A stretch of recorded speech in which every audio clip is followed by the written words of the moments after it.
Hey there, I want to tell you a story and give you an update on permanent Valhalla.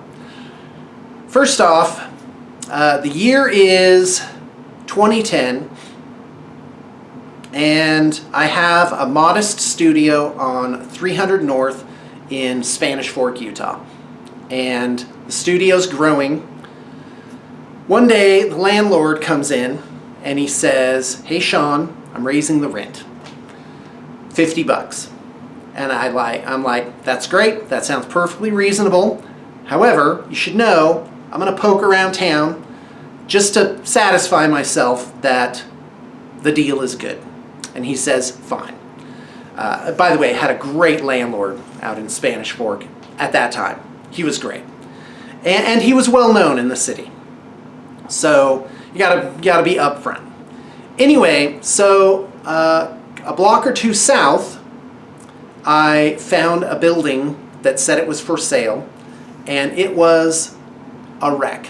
I mean, this place was gross, but it was also nicely sized. It had a private parking lot. It was fenced in, and I was like, hey, this could be something. This could be our next tree house that we're going to build. And so the owner actually had a craft shop there. The craft shop had become defunct for whatever reason. And, oh wow, you didn't really notice that noise till now.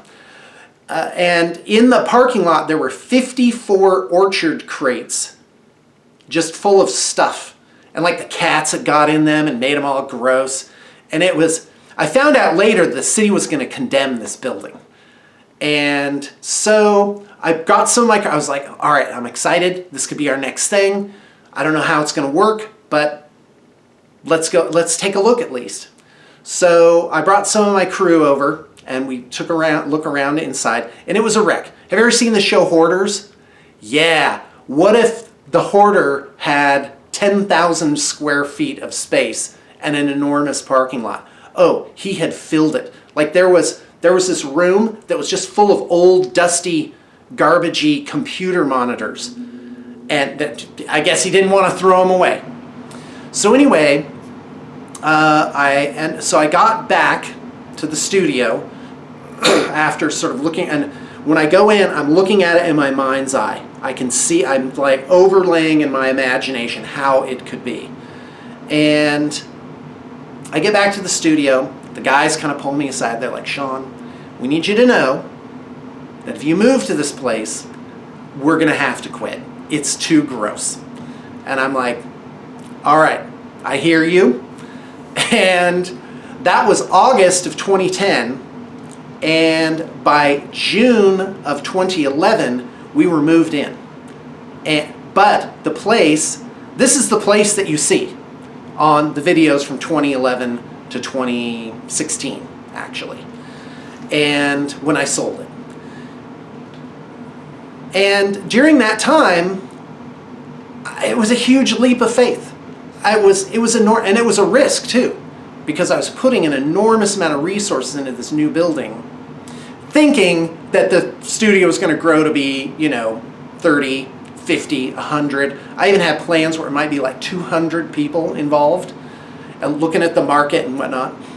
And so anyway, what happened during that time is that people and resources just started showing up.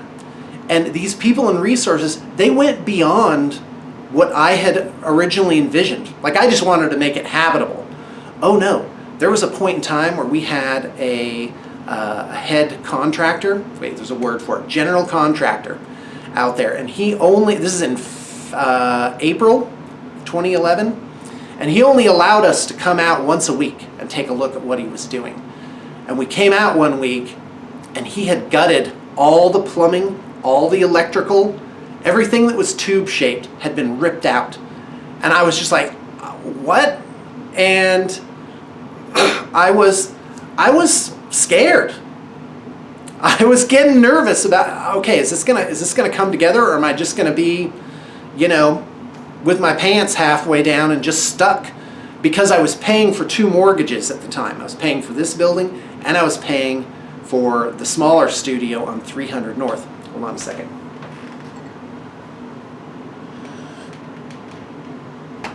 And man, I was shaking in my boots.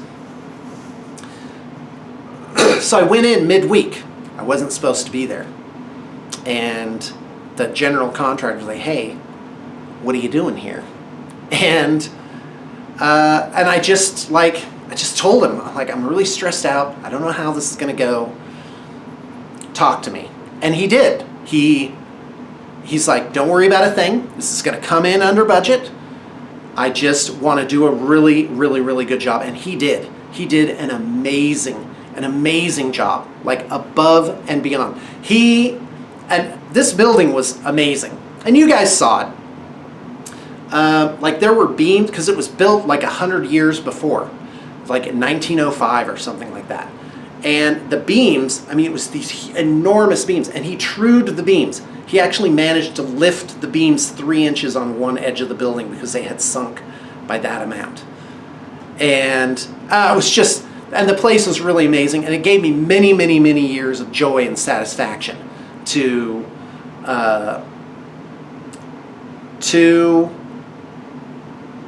give people the tour and show them what we had done. And then, of course, everything ran its course, and it was time to move on to something different. And now I've been doing something different for 5 years. That's been wonderful. Not wonderful for you guys, because all the battle reports and all the studio updates, that just sort of evaporated. And I've talked a little bit about that. But now it's time. It's time to move out and head on out again on another amazing adventure. So you like those battle reports? Do you like those studio updates to meet people and see amazing things going on? Well, guess what? That's what I got in the works. Permanent Valhalla! And if you want to be on the mailing list for this, and you think if you had the resources and the time, situations permitted, don't think about the why not, just think, well, what if it could be? Then get a hold of me, get on that mailing list, and I'll tell you what's going on with it. Sort of, I'm gathering sort of a little inner circle while I'm carefully curating this little plant that I have growing. All right, thanks for tuning in. More to come.